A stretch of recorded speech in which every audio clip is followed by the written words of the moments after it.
मैं भी ठीक हूँ। तो आज मैं न्यू बॉर्न के छोटे गद्दे बना रही हूँ।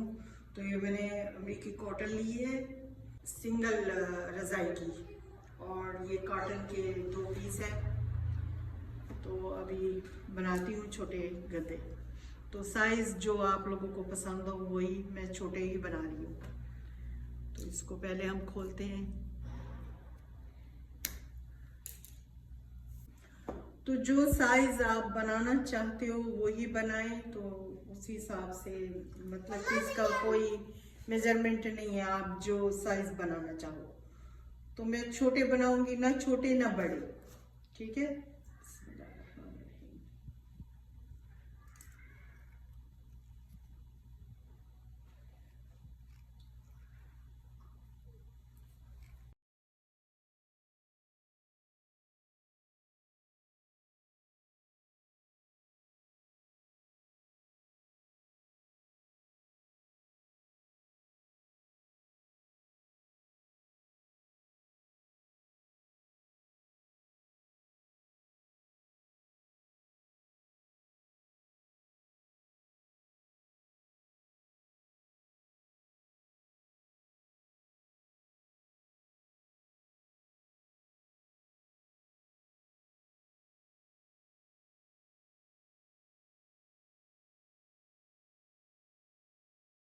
मुझे चाहिए तो इसी साइज के मैं बनाऊंगी।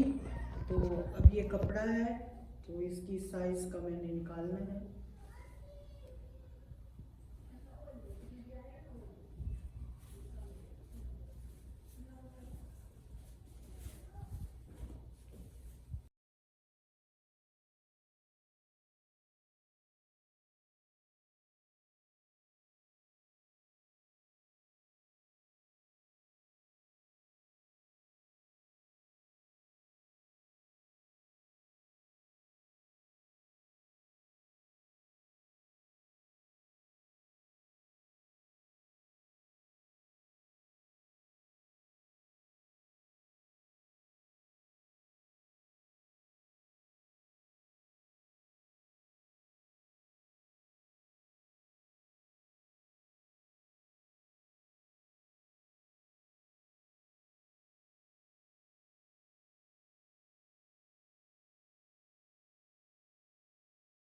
चारों तरफ सिलाई करनी है, ठीक है।